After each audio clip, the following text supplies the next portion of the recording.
Oke, nah sekarang teorema selanjutnya yang menyatakan bahwa kalau S dan T adalah suatu himpunan, T itu subset dari S, maka yang pertama, jika S adalah himpunan hingga, maka T juga himpunan hingga. Nah, ini kita akan membuktikan ini. Kita akan membuktikan ini dengan apa namanya prinsip induksi matematik ya. Di teorema sebelumnya mengatakan bahwa kalau kita punya A, banyaknya A itu adalah M gitu ya. Lalu kita punya C, C itu subset dari A, di yang sebelumnya banget. C, C itu subset dari A, dan banyaknya himpunan C adalah 1 gitu ya. Maka, maka apa? Maka eh, banyaknya A, C adalah M-1 gitu ya.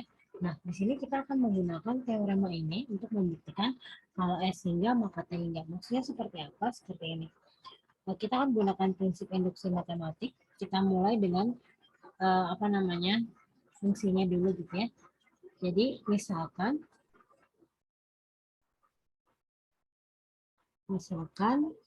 banyaknya kan dia hingga, banyaknya hingga kan berarti artinya S-nya himpunan kosong atau bukan. Kalau kasus pertama, kalau dia S-nya adalah himpunan kosong gitu ya. Yang pertama, kalau S-nya himpunan kosong. Ini kasus 1. Oke, kasus 1 nih ya. Kasus 1, jika S adalah himpunan kosong gitu ya. Jika S adalah himpunan kosong, maka jelas P-nya subset daripada S berarti himpunan kosong juga ya. Maka T adalah hingga. Ya, karena himpunan kosong memiliki 0 elemen. Yang kedua, jika S bukan himpunan kosong ya. Nah, kalau S bukan himpunan kosong, kalau S-nya banyaknya 1 misalkan, nah kalau di sini kalau banyaknya S adalah 1 gitu ya, berarti maka T sama dengan himpunan kosong atau T sama dengan S gitu ya. Sudah jelas bahwa di sini T-nya hingga gitu ya, karena T-nya himpunan kosong atau dia S itu sendiri. Dia 1. Oke.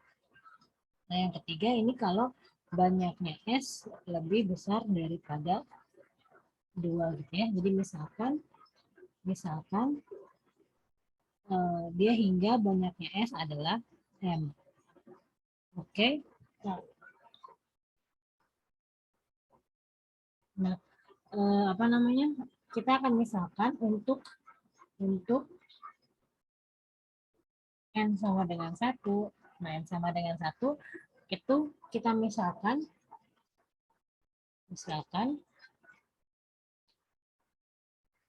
kan kita ingin melihat bahwa kalau tadi kan ini saya agak bingung untuk karena ini berbeda dengan di buku. Kalau di buku kan mengatakan dia pakai prinsip induksi juga, tapi mengatakan bahwa jika F41 bukan anggota T, gitu ya. Nah, silakan dibaca untuk yang versi di buku. Nah, untuk versi saya ini, jadi kita misalkan kan ini kan gini ya, ini S gitu ya. Nah, T ini kan di dalam sini kan. Nah, si T ini misalkan ada satu elemen S di sini yang tidak masuk ke T gitu ya. Nah, ini kalau satu yang tadi kan berarti kalau kita misalkan ini adalah C gitu, yang tidak masuk adalah C. Kalau yang tadi kan berarti ini A itu sama dengan M gitu ya.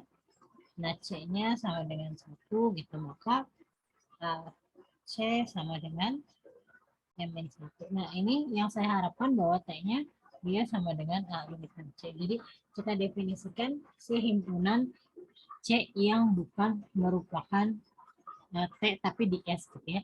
Nah, gitu. Oke. Oke.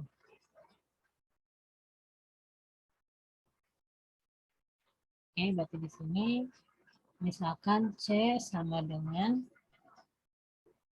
S tanpa T. Oke, gitu. Nah, untuk N sama dengan 1, berarti untuk C-nya. untuk banyaknya C, nah, misalkan banyaknya C adalah N gitu ya. Nah, untuk N-nya sama dengan 1, banyaknya C sama dengan 1, maka T itu sama dengan apa nih, S tanpa C gitu ya. Oke, nah ini sudah ada di teorema sebelumnya, dia adalah M-1. Asumsikan benar untuk N sama dengan K, banyaknya C adalah K, maka banyaknya T itu sama dengan M. Nah, akan dibuktikan untuk M sama dengan K plus 1 gitu ya. Itu berarti kan banyaknya C sama dengan K. Nah, akan dibuktikan ADB bahwa himpunan T ini dia sama dengan M min K min 1 gitu ya. Oke, bagaimana cara membuktikannya? Ya sudah, berarti kita di sini, sebentar. Caranya kan di sini berarti ini akan dibuktikan bahwa banyaknya T adalah M min K min 1. Nah, kita bagi si C ini gitu ya. Kita bagi si C ini menjadi misalkan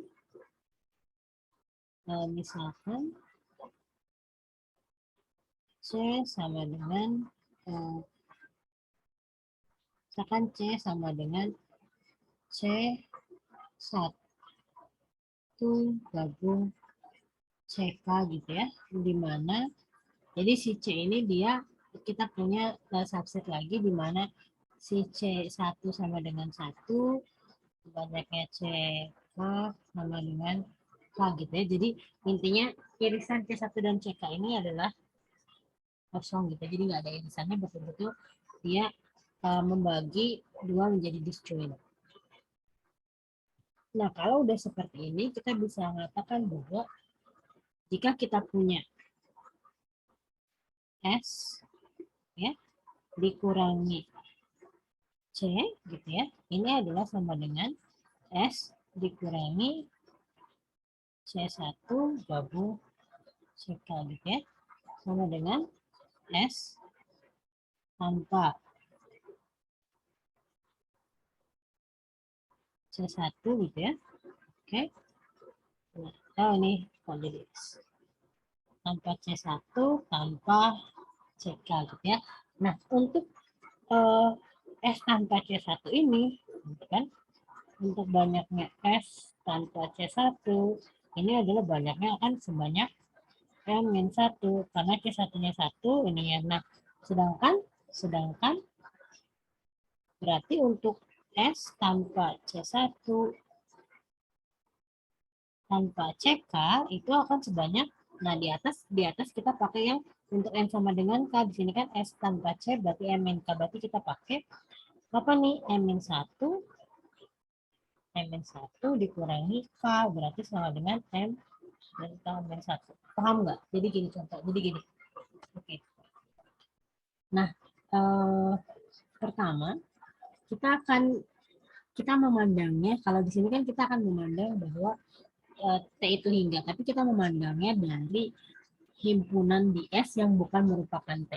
Jadi ketika kita mengatakan himpunan di S yang bukan merupakan T adalah 1 gitu ya, berarti si T-nya adalah M-1. Kalau mengatakan T-nya M-1, berarti apa? Berarti T-nya adalah finite, karena kita bisa menyebutkan berapa jumlahnya gitu ya. Maka T adalah hingga atau finite. Hingga gitu ya. Nah, untuk asumsikan benar N sama dengan K, nah si CK-nya banyaknya C adalah K, maka T juga M-K dia hingga. Enggak, T-nya hingga. Nah, ini selanjutnya akan dibuktikan bahwa si T banyaknya T adalah min K min 1 dan hingga juga. Nah, kita bagi dua, misalkan si C kan C-nya banyaknya K plus 1 nih di sini nih. Si C-nya banyaknya K plus 1, kita bagi dua, jadi C-nya sama dengan C1 gabung CK dengan C1-nya 1, CK-nya sama dengan K. Ini irisannya adalah himpunan kosong. Nah, S tanpa C di sini berarti Kan ini T. Nah, berarti S tanpa C1 gabung CK. Artinya S tanpa C1 tanpa CK. Nah, S tanpa C1 itu adalah M-1 karena banyaknya ini adalah 1. Kita punya di sini 1, maka dia jadi M-1. Nah, sedangkan ini M-1 tanpa CK gitu ya. Nah, ini katakan berarti kalau kita punya MK di sini berarti tinggal M-nya diganti dengan M-1, M-1. Berarti jadi M-1 min K. Di sini berarti kita dapatkan T-nya sama dengan T-nya yang ini. Nah, gitu ya. Nah, ini hapus. Nah, maka ini adalah T-nya juga hingga.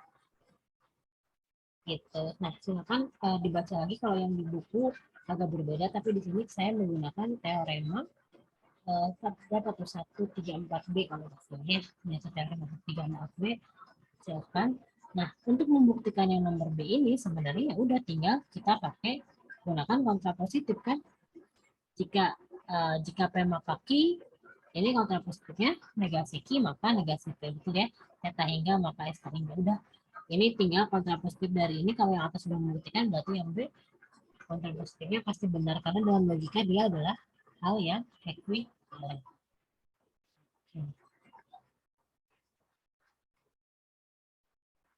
Oke.